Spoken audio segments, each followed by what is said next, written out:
Welcome once again to Live from my office. My name is Steve Cochran. I thank you for being here on whatever podcast platform you're listening. It's appreciated. Don't forget to check out the show notes. You can get information on this and other episodes and things we'd like you to know, things you may be curious about after you hear what we're doing today. And what we're doing today is baseball. You know, you get to that All-Star game break in the season, and you really have to assess as a team and as a fan of a team, where's your team going? Anywhere? But the big picture questions are bigger for baseball. Like, is baseball in trouble? The game that I grew up with, the game that I like, it's just too slow. It's too slow for the modern attention span. What are they going to do about it? Well, I have a great guest today to talk about all things related to baseball and the current state of the season now, all those no-hitters, and where is baseball going, and what are they going to do to fix it? It's a guy who does a great job on Sirius XM every day. And he's an old friend of mine, Mike Ferrin. Mike Ferrin will forget more about baseball than I ever knew. And he'll be here to talk baseball. Again, he's on Sirius XM, and he also is the pre and post and backup play-by-play guy for the Arizona Diamondbacks. And if you can survive the season the Diamondbacks are having, you know how tough a guy he is. So looking forward to having you here, Mike Ferrin, here shortly. You know, baseball's been around so long that there's great stories to tell with baseball. So let me kick this off with a list, with the help of several credited websites in the show notes, of, the funniest names in baseball history. There's some beauties here. These are all real human beings who played the game of baseball professionally, including a pitcher from the 1800s named Mysterious Walker. You would have thought this would be some guy who had committed murder and was hiding in the major leagues. Nah, he just used a different name once with another team, so they started calling him Mysterious. How about an outfielder named Chicken Hawks? His real name was not Chicken, but the players thought it would be funny. And it's a game of great nicknames, like Boots Poffenberger, another pitcher from the early days of the game, and Orville Overall. Orville Overall was a pitcher with the 1900 Cubs dynasty. Yeah, stop laughing. There was a Cubs dynasty once. Sometime around 07, 08, they won a couple of World Series in a row. And then he took 108 years off. Dick Hunt was the unfortunate named right fielder in the 1860s, in the earliest days of the game. Dick Cox, not making it up, an outfielder named Elmer Joseph Cox, who decided it'd be better if he went with the name Dick because he didn't like the name Elmer. You can't make it up. The Whiz Kids, the 1950 Phillies, had a second baseman shortstop named Granny Hamner. That's a dude, by the way. Hey, nice catch, Granny! In the late 1800s, when they were still playing bare-handed, one of the best shortstops in the game was named Jack Glasscock. Your irony here. There was an outfielder for the Phillies in the late 1800s named Bud Weiser. That was before there was Bud Weiser, I think. An outfielder and a left fielder in the late 1800s. Again, not the most masculine name. Buttercup Dickerson. He could have made some money as an exotic dancer. Or a little outdated because it came from the 20s, but there was a pitcher in the 20s in the bigs named Lil Stoner. More recently, a coach for the Cardinals named Stubby Clapp. And by the way, if you have the Stubby Clapp, you need to get to a doctor as soon as possible. And speaking of more recently, a pitcher a pitching coach who did pitch in the big leagues briefly, but mostly in the minors, but a pitching coach named Dick Pole. There wasn't a lot of thought to how these names would be perceived 30, 40, 50 years later. How about this? Pickles Dillhofer made his debut with the Cubs in 1917, played his final 3 seasons with the Cardinals, batted .245 as a career hitter. Not known for playing baseball, but known for being a major leaguer named Pickles Dillhofer.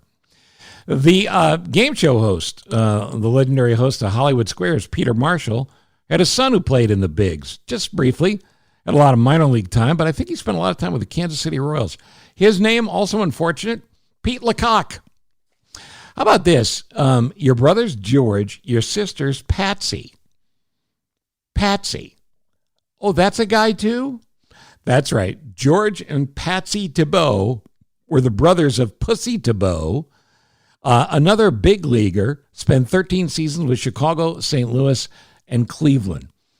What kind of parents named two of their sons Pussy and Patsy?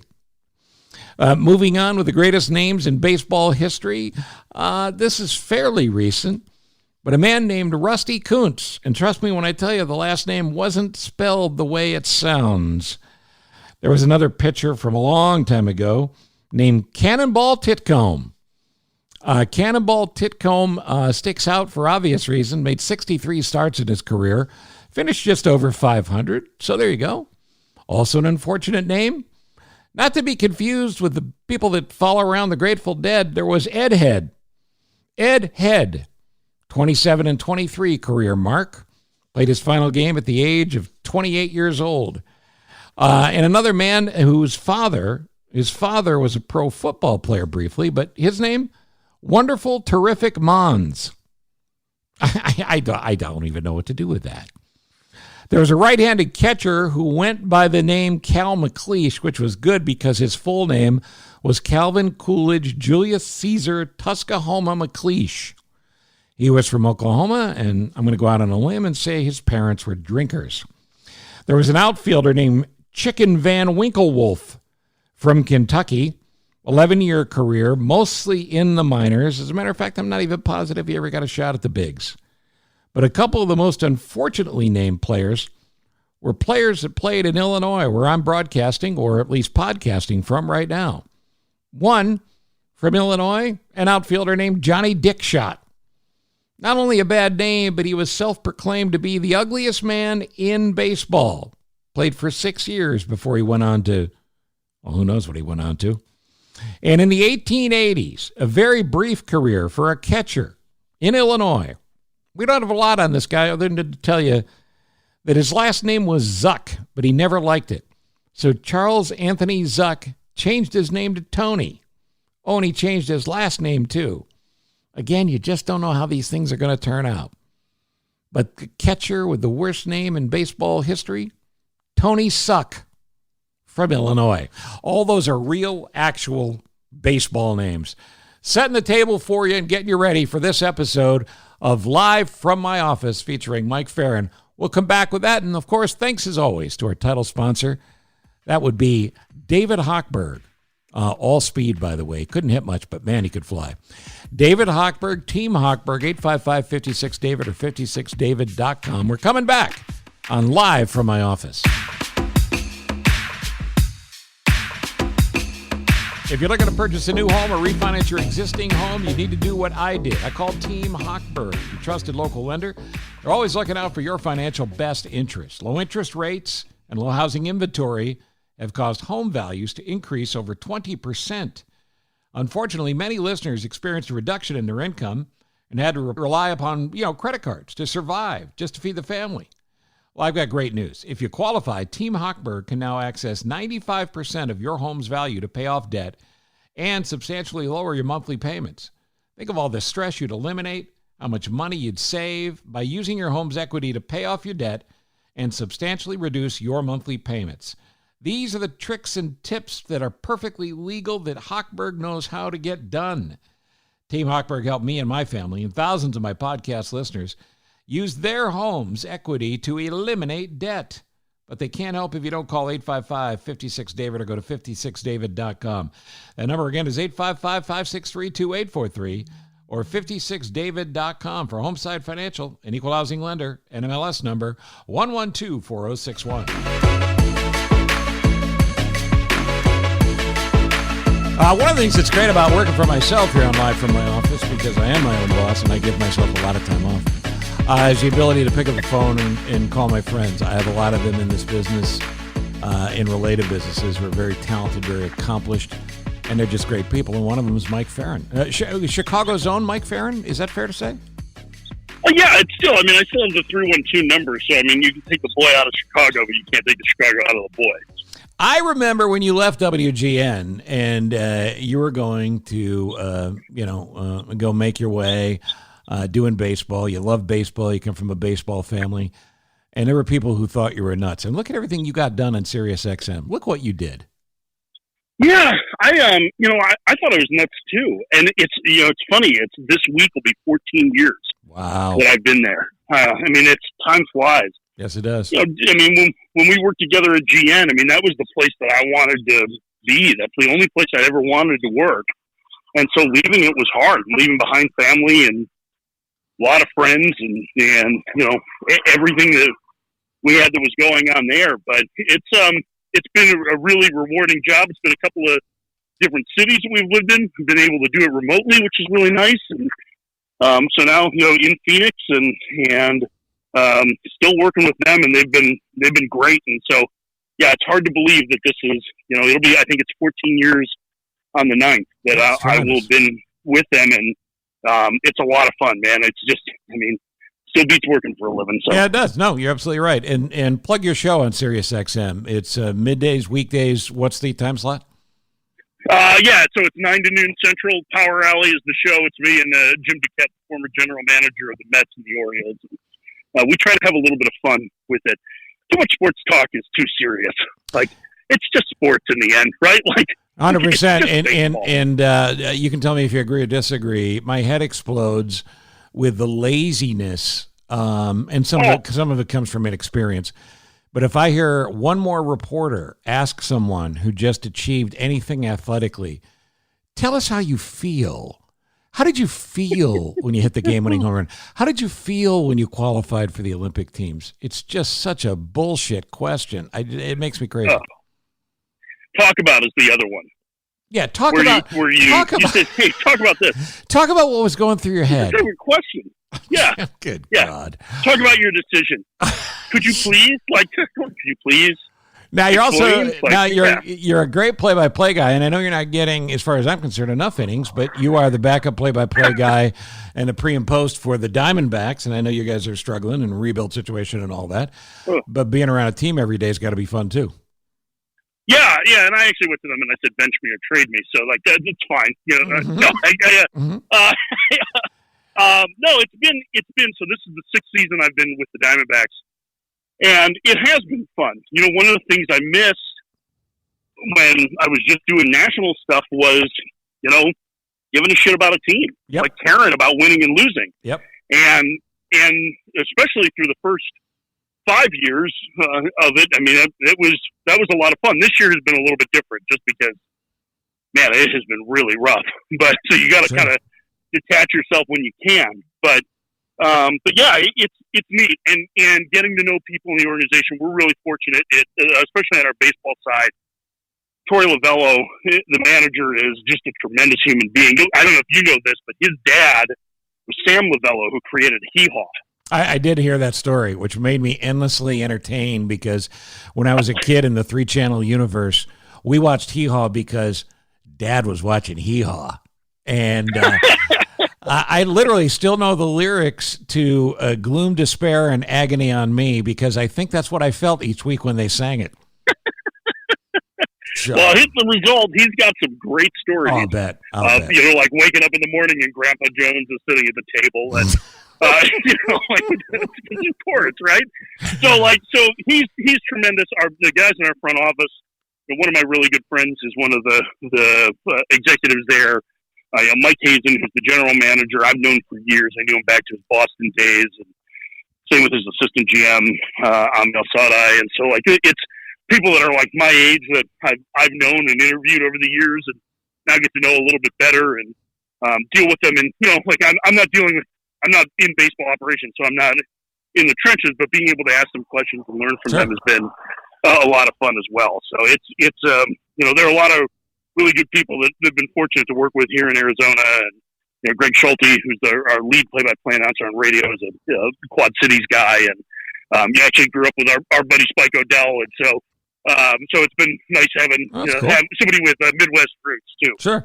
I want to ask you some specifics to the big picture of baseball, but let me take a little trip around the league first. The Cubs appear to be doing an impression of 2012 here. The last time I think they lost at least 12 in a row. And is this they've now lost 10 in a row as of when we're recording this, which is July 6th. Is this the real Cubs team, or was the team that won in April and May the real Cubs team, or don't we know yet? Yeah, I think it's probably, the truth lies somewhere in the middle, right? They're not they're not who they were at their best, and they're not who they are at their worst. And so that probably puts you around 500, which is, I think, what, we kind of felt like maybe this team would be coming into the year. Maybe if things broke right, they could be in competition in the division. I don't think, I liked Milwaukee coming into the year, but I don't know that I like them, on July 6th being, 6.5 games up on the division and having the second place team be Cincinnati. So, I think they're probably kind of in that middle ground right now. And I think, obviously the latest losing streak has brought on a lot more talk about them trading guys at the deadline. I think we have to wait another, 10 days, 2 weeks to see what happens, because things can flip. I mean, we've seen, heck, we were in Chicago in 2001 when that was a Cubs team that ended up not making the playoffs, but was pretty good. And they had, I want to say, a 7 or 8 game losing streak in May, and then turned it around and had an 8 game win streak right after it. So, they get the bullpen sorted out a little bit, which had been really good over the course of the year. Getting Horner back in the lineup may help them, maybe they can help to stabilize things and stay in the mix, but it's not trending in the right direction for that right now. And they have to be far more open to trading away guys than they were a month ago. Well, and here's, I'm going to go out on a limb here and say this. You can't trade your number one pitcher and go, well, this should work out well. And I'd also say this, and this because of the struggles of the D-backs, but in the current balance of Major League Baseball, where the majority of big league baseball is around 500, it feels, statistically, I have nothing to back this up, but it feels more in the middle than it's been probably in my lifetime. It's hard to lose 10 games in a row. Something's going to bounce your way. So I don't know if this is a wake-up call for the organization or, if this is the way it's going to be. Because on the other side of town, the White Sox, it looks like the only thing that could stop the White Sox are the White Sox. Yeah. I mean, injuries are, I'm really interested to see what happens with the Grandal injury now, because obviously they're already without, 3 key performers, one for the season in Madrigal, and, it's still going to be a while before they get Eloy Jimenez and Luis Robert back. I mean, not that I think that that's going to be a death knell in that division for them, but it certainly does impact them, and it has to impact their decisions at the trade deadline. I mean, they've been trying to upgrade their infield mix. Now they have to be looking at catching depth. They have to be looking at a number of other possibilities as well, especially if Grandal's going to be out for, let's say more than 4 weeks. And the fact that he was on crutches after the game last night probably isn't a real good indication that it's going to, I don't think he's going to be in the lineup today.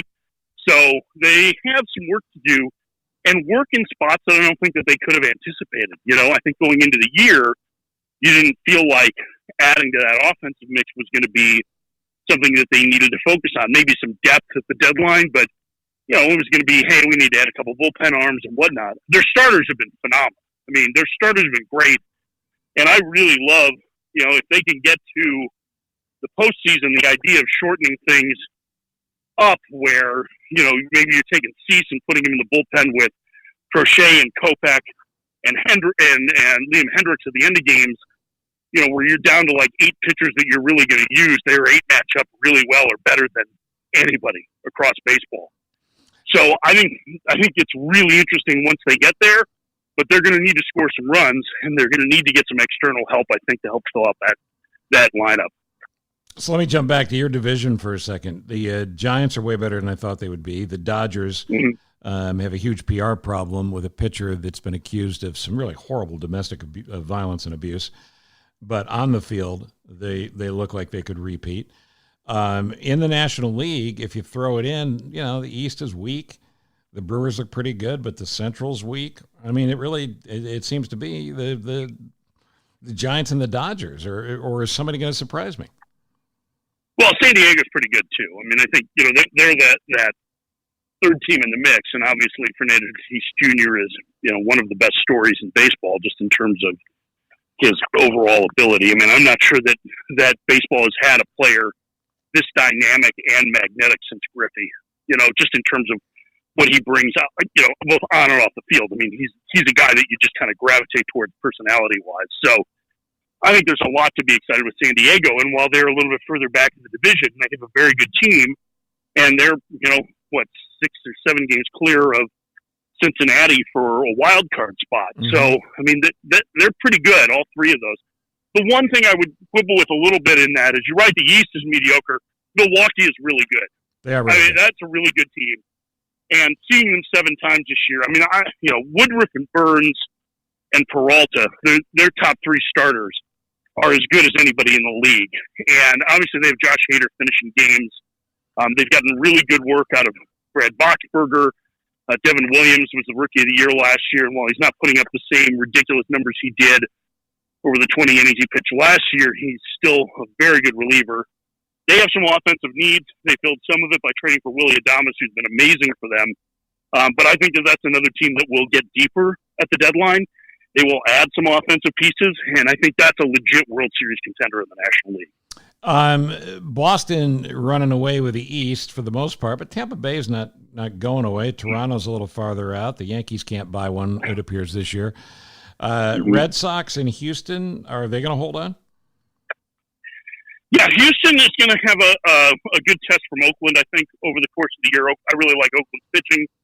I still have some questions about Houston's pitching depth, but their lineup is pretty ridiculous, and they're going to score a lot of runs. So, it's a fun race because both those teams don't like each other very much. I don't know if you heard about this, but the Astros got involved in a scandal where they were knocking on trash cans. Yeah, wasn't Tom Brady there? Yeah, I think so. He was deflating the trash cans, I believe is what was happening. But the A's were really impacted by that, and they don't like the Astros very much. And the Astros don't like that the A's don't like them and knocked them out of the playoffs last year. So I think that's still a pretty good battle there. Boston, I wouldn't be surprised if they come back to the pack a little bit. They're certainly better than we anticipated this year.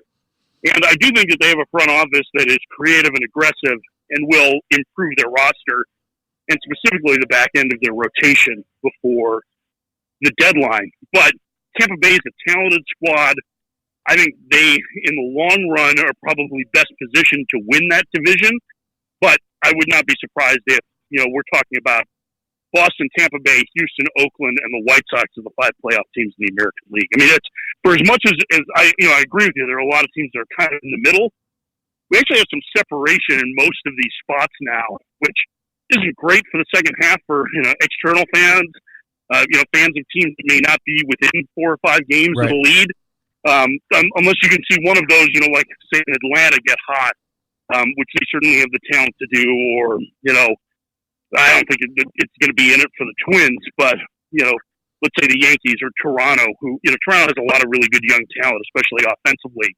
Like, if they get hot in the second half, maybe they can make things a little bit more interesting. But I think there's a pretty clear separation right now between the haves and the have-nots. Let me go to some big picture baseball questions before we run out of time, because Mike and I could talk for hours and hours, and hopefully you'll come back and do this. And we can do more, but right around All-Star Weekend is a great time to kind of look at where we are and where we're going. For those of us over the age of 50, we have been, and always will be baseball fans. The game's problems seem to be between 18 and 34, maybe 18 and 30 is a little more fair. I don't like the second game of a doubleheader being 7 innings, but I get it.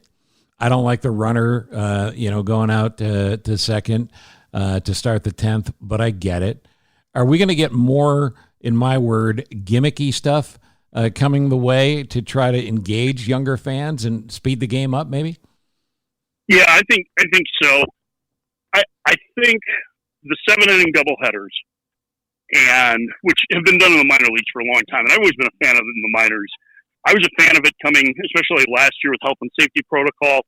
My fandom of it has waned a little bit, as I don't think it's fair to fans to play split 7-inning doubleheaders where you're charging 2 admissions for it. 100%. That I really don't like. If you're going to charge 1 ticket and play 2 7s back to back, that's one thing. So I don't like it from that standpoint. The extra inning rule, I think, I didn't like it, and I was okay with it. Now I'd like to see it pushed back into like the 11th inning to start, 12th inning to start. Yep. But I think there are some other things that are potentially coming. They're really looking at shifting in Double-A this year, and it has impacted balls in play significantly. And so what they're toying with are the ideas that infielders have to be either A, all on the dirt to start, or B, have to have 2 infielders on either side of the base. And I think after the second half of the season in Double-A, they'll make a shift from all infielders have to be on the dirt to 2-2. And I like they're that. going to try and collect data That's from an that. easy rule change. I like it. Yeah, it's a little bit like illegal defense. I actually was in half kind of gave the best explanation of why it's impacting hitters negatively with the shift, and I kind of am okay with some alterations for it, but I don't love the idea of not being able to, like, if you want to get creative and play 4 outfielders against the Rangers, Joey Gallo, I think you should still have that freedom, you know? Sure. I don't love the idea of the lack of freedom in it, but I also think that a lot of the things that are causing ball and play issues are driven by defense, and whether it's defensive alignments or just the overall velocity of pitchers, which is the highest it's ever been, and forces decisions to be made by hitters much quicker. I'm all for anything that helps to, you know, make adjustments with that. I think the other thing that the union has really been resistant to, and I understand it because it's a pretty significant change, but having seen it in action, I'm a big fan of the pitch clock, and I think me too. It's one of those things that sounds awful when you first think about it because baseball is untimed. But really, baseball's always had on the rule books a certain amount of time that a pitcher has to deliver, whether there's men on base or not on base. I think it's 12 seconds without, from the time they get the ball back to 20 seconds with somebody on. And starting the pitch clock, which goes off when a pitcher comes set or starts their delivery, I think is one way to keep the pace of action going. It has significantly shortened minor league games. And I think as much as they want to talk about pace of action and pace of the play itself, the time of game continues to be an issue. I mean, it's almost 3 hours and 10 minutes for an average game right now. We're talking about 162 events a year. You can't do it. You can't do it. There's just the attention span. It doesn't exist to support that business model. It just doesn't. Well, and the thing is that it never did, because when people talk about the old days and they were, well, this wasn't an issue when I was a kid and I watched all these games beginning to end and I loved every minute of it. Those games were 2 hours and 30 minutes, or 2 hours and 40 minutes. Right. And that half an hour makes a big difference. And for players, I actually think it would be hugely beneficial because you'd basically be playing 2 fewer games a week in terms of the amount of time that you're spending. That's interesting. On the I field. hadn't even thought about that. You know, if you go from 310 to 240. Yeah, no, that's interesting. That could affect injuries in the big picture. Yeah. All right, so jumping around here, but the LA Angels continue to not win a playoff game ever and never been to a World Series. And yet they have the 2 most interesting players in the game, biggest stars in the game, maybe. Mike Trout doesn't make any noise about himself, but there's nobody better on the field. And he's only 29. He's got a lot of years left, but I'm sure he'd like to win a playoff game and certainly win the World Series. And then you got this kid, Shohei Ohtani, who is he's literally the kid I played in wiffle ball who could do everything. He's a 6-tool player, 7 tools, 8 tools. We haven't made up all the tools. So what's up with the Angels, and why can't they get their act together? Well, they have paid at the high end of the market for position players, and they have not been willing to push that extra level to be able to get the pitching that they need. And I think really that's what it comes down to, is the inconsistencies in the rotation. Now, their offense hasn't been maybe as good as some of us thought it was going to be this year. Anthony Rendon has had a really down year. He's battled a bunch of injuries. David Fletcher, their second baseman, hasn't performed as well as I think we thought he was going to. And so maybe there's better days for the offense in the second half. But they have a lot of guys who are just kind of like, oh yeah, that's the guy to go out and give you 6 innings, and nobody really outside of Ohtani that can dominate a game. And still, there are youthful inconsistencies with Ohtani too. I mean, his last start, I think he went 2/3 of an inning, right? So, and a lot of it was control related. When he's on, he's tremendous on the mound, and obviously he's just a dynamic offensive force overall. He's like nothing we've ever seen before. Right. I don't think we can even compare him to Babe Ruth because Babe Ruth didn't run like this. He's one of the fastest guys in the game. So if they could get their pitching figured out, I think they'd be all right. I think it's probably too late for this year, but basically their entire rotation, except for Ohtani, is a free agent after the season. It'd be really nice to see them try and address that and add some guys with a little bit more ceiling that could push them towards the top of the division. And does Trout finish his career with the Angels? I think there's very little doubt at this point that he does. I mean, he's signed for $400 million total. I think he's got 11 years left on the deal after this season. I mean, maybe there's the chance in the final couple of it that he goes someplace else, but I think he's an angel for life. But I do think it's really disappointing that we haven't had a chance to see him in the postseason other than 3 games, in 2014. Like, that's a long time ago now. That's 7 years, that's think about all the stuff that's happened in baseball since 2014, and that was the last time we saw Mike Trout play a playoff game. I mentioned briefly is it Trevor Bauer with the Dodgers? Yes. The domestic abuse accusations against him. I understand there is a contract, and the Players Association defends players, until they're proven innocent. The charges here have to be taken seriously. Why would the Dodgers say, well, we're going to start him this weekend when we're not even at the All-Star break yet? It seems really stupid from a PR standpoint. Yeah, I think they made a major PR miscalculation in that regard. I think they made a major humanity miscalculation in a lot of other regards. So the league's domestic violence policy says that Major League Baseball can put during an investigation a player on leave for 7 days, and that can be extended with the consent of the MLBPA. And the player has a right to appeal it after 7 days, and we'll see what happens with that, because that will come up now. I think on Friday will be, or Thursday will be 7 days since it happened. But the problem was that 2 days after all of this information broke, Bauer went on a plane with his team to Los Angeles, and the first game in, their manager, Dave Roberts, who I like and respect a lot, kind of washed his hands of the situation and said it's in MLB's hands. And that was a real passing of the buck. And I think when you see some of the comments from, like Dave Stewart, who is just a tremendous person, the former pitcher and general manager. Took a stand, said he's not coming to the reunion, said I'm not going to be any part of it. Not coming to the 40th anniversary, he won't be a part of it because the Dodgers basically passed the buck on this. And the response that he got from them was less than,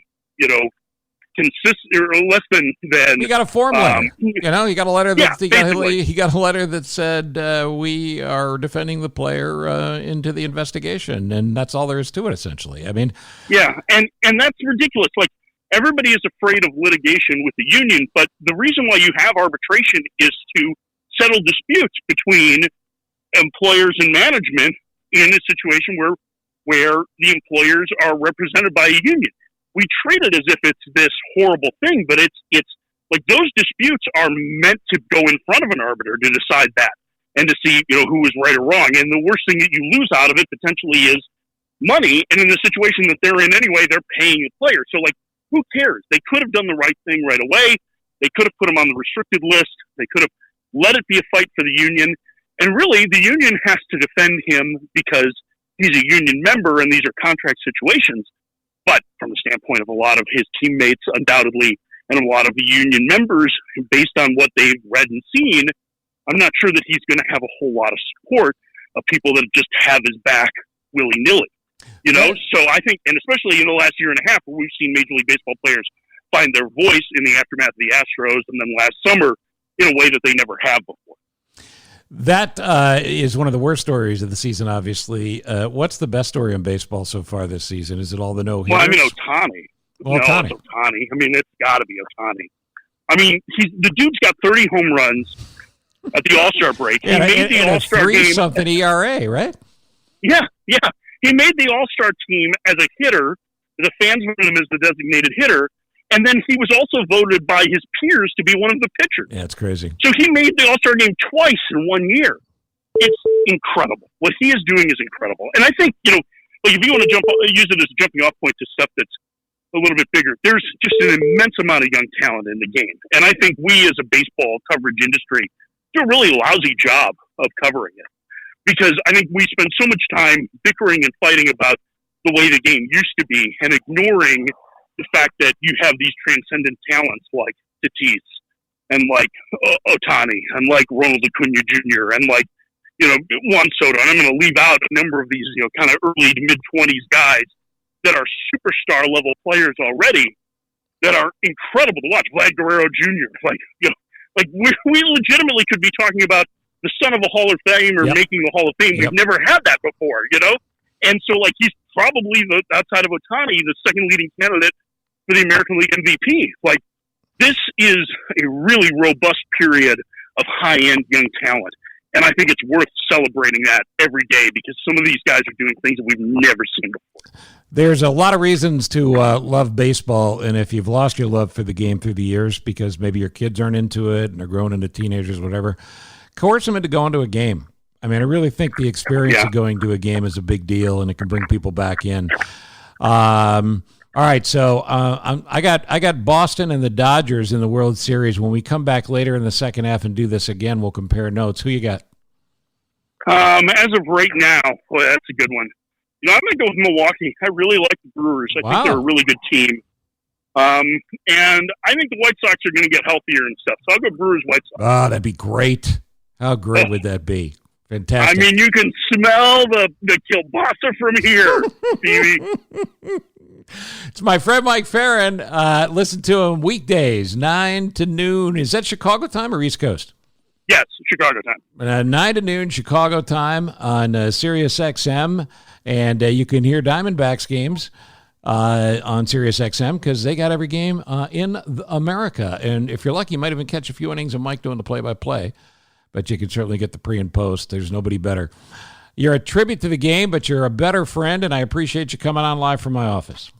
Well, it is great to talk to you. You know how much I love you and how much of a huge impact you've been on my life and my career, so it's great to be with you, buddy. Appreciate it, man. My best to your family. You too.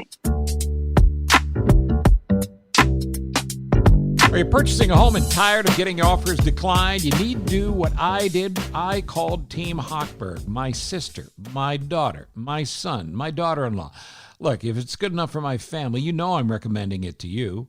Team Hochberg. They're always looking out for your financial best interest. Tom wanted to buy a home before selling his current home, but he didn't qualify. Tom's grandmother, Sharon, didn't want him to lose the home, so she gave him a $400,000 personal loan. Thank you, Granny.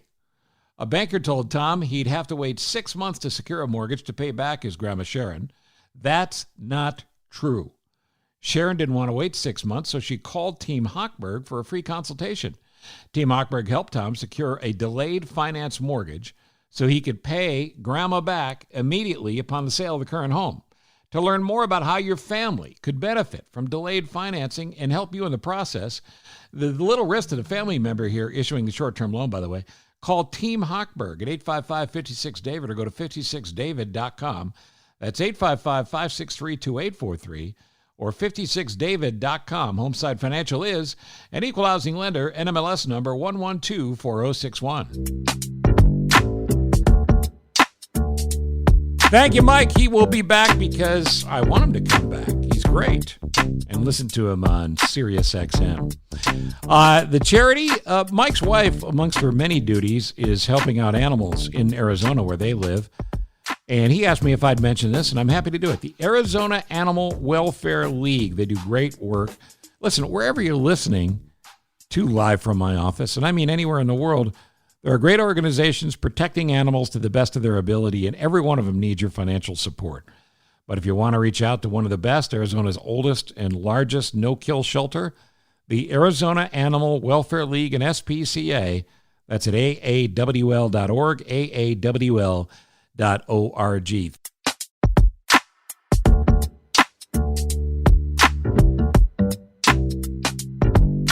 All right, let me go to the phone because President Donald Trump, and when I say that, I mean former President Donald Trump, thank God. How are you? Hey, Cochran, let's make this quick, okay? I already need a nap. This whole Trump organization fraud fiasco has become very, shall we say, taxing. I see what you did there. Yeah. Hey, before we start, could we please recite the pledge, the beautiful pledge? Pledge of Allegiance? Of allegiance to me. Yes. You know, the GOP knows it by heart. Say it with me. If you don't know the words, I'll lead you through it. Okay. I pledge allegiance to the Trump of the United Trumps of Trump America. I'm not going to do that. Go ahead. Yeah. And to Rudy Giuliani and the My Pillow guy, one nation under par with liberty and justice for me, Donald Trump, and no one else. I'm not sure that's on the book, sir, but it sounds like one you'd enjoy. Hey, by the way, Cochran, you're going to have to change how you address me starting August 13th. That's when I'll be reinstated. Yeah. That's according to my sources, my very reliable sources. And when I say reliable sources, I mean a crack addict pillow salesman with a bad dye job and a retired porn star's mustache. Reliable sources. How do you give this guy any oxygen? With all due respect, and I mean that minimally, that dude's off his rocker. Ooh, my pillow Mike? Yes. How can you not love the guy? Come on. I mean, really, let me tell you something. What Mike lacks in rational thinking, he more than makes up for in enthusiasm and completely ridiculous statements. Mm-hmm. But you got to admit, he loves me. Oh, yeah. He loves me way more than Mike Benedict Arnold Pence ever did. He really does. He's an absolute adorable lunatic, that I can tell you. Well, I can't wait to see you throw him under the bus as well. But we trust you had a good 4th of July holiday, sir. I hope that went well. Tremendous 4th of July, celebrating our 1776. All the beautiful people that started this country. Thank you very much for sounding like you really care, though. Mm-hmm. I actually spent a very relaxing evening watching the beautiful Roma candles. Yeah, think of me, Roman candles. You did fireworks at your golf club? Is that what you mean? No, Roma Candles. She's an adult film actress from Los Angeles. Roma Candles. Very talented dancer. She really is. Mr. President, you had another one of your rallies down in Florida, and you said, if Biden and the radical Democrats get their way, you can kiss your suburbs, your 4th of July, your barbecue, your American dream goodbye. What's the exaggerating doesn't help. Nobody's trying to cancel anything, let alone the 4th of July. Okay, excuse me. I don't do exaggeration, all right? It's just not my style. It's not my style. But mark my words, Cochran, you're going to lose everything to these left-wing extreme nut jobs. If you don't put a stop to them, pretty soon they're just going to march right in and take everything you love. Everything you love. Your 30 packs of Pabst Blue Ribbon beer, your firearms, your Copenhagen chewing tobacco, all your hot blondes under 40 with huge cans. Mm-hmm. And a gaggle of kids. There's nothing more American than that, and it's all going to go bye-bye. So you got to be careful. It just amazes me because except for that last thing, you don't care about any of that other stuff. But forget about that for now. Sir, a book about you says the final days of your presidency, you were really off the road, and during your weekly lunches with Mike Pence, he was given 10 minutes to talk about how hard he was working for you, and then you'd turn on the TV and start complaining. Does that sound right? Well, I probably started complaining right when we started lunch, not after the TV turned on. Okay. Look, that is completely ridiculous. That's not what happened. When Mike and I sat down, we had our weekly lunches. He could take all the time he wanted to talk about what he was doing from the minute the closing credits on Hogan's Heroes started running right up until Gilligan's Island came on. Mm-hmm. I mean, with commercials, that had to be, 12 to 15 minutes? 12 to 15 minutes. It really was. It really was. Ginger or Marianne for you? Oh, are you kidding? Ginger. Yes, yeah, Marianne. Totally into ginger. Listen, if we can move on, because believe it or not, this particular podcast episode has a theme, and it's baseball. We get to the All-Star Weekend. The All-Star Weekend, man, that's the halfway point. And that's convenient. Yeah. I do have a question. Have you heard anything about me throwing out the first pitch at the All-Star game? Well, no. That's not happening, right? Oh, yes, it is. No, of course the left-wing media fake news refuses to report it. No surprise there. There's no promoting it. But I am. Frankly, it should be me if it's not. I'm an athlete. You know this. Very seasoned athlete, mind you. Mm. Just ask my good friend Dr. Ronnie Jackson. Mm-hmm. These other politicians, they struggle, Cochran. You see it. You see it in the way they walk around the floors of Congress. They need a spotter, or they'll fall off the mound.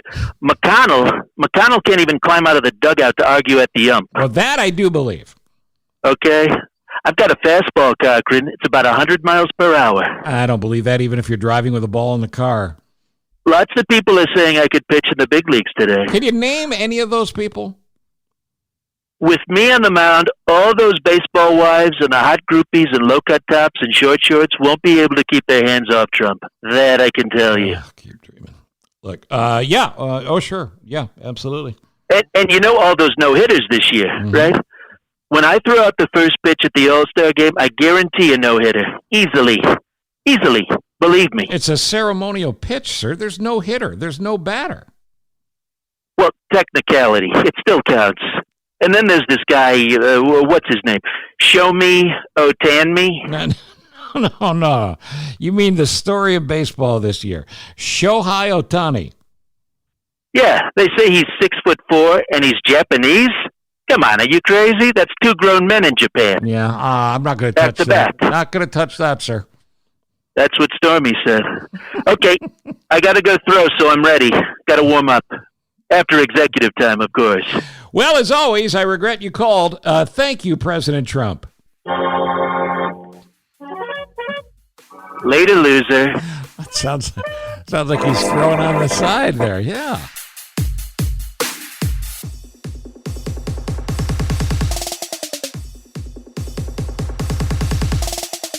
Good luck to your baseball team, whoever it is, going into this second half of the season. And thank you to Ross Cochran, as always, executive producer and the boss behind me and live from my office. Thank you for listening. Download it and explain it in brief detail without lecturing to somebody who doesn't quite get podcasting.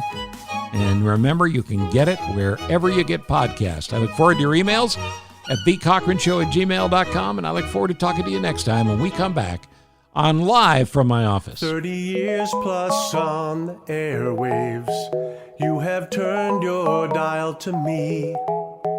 Now you're tuned into my podcast. It's Live from my office, Steve. From Ithaca, New York to Carolina South, W. Cochran Steve. From Minneapolis and then Chicago twice, top-rated shows achieved. Sit back, relax, and now listen to my show. When or wherever you are, 'cause you're on the go.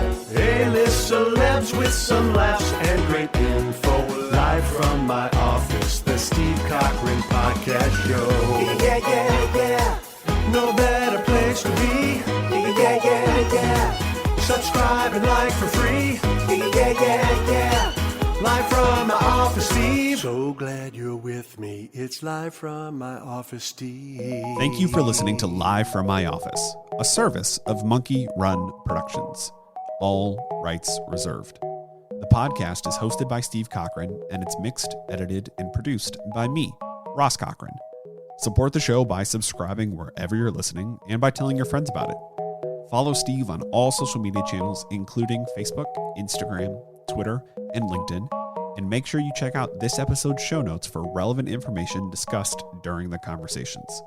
You can also email the show directly at thecochranshow@gmail.com with any questions or comments, and that's the best place to tell us about your favorite nonprofit so we can make sure we mention them on the next episode. Steve is available for corporate speaking gigs. He would love to MC your event, and occasionally, he's funny. Thank you for listening. Head to cochranshow.com for more.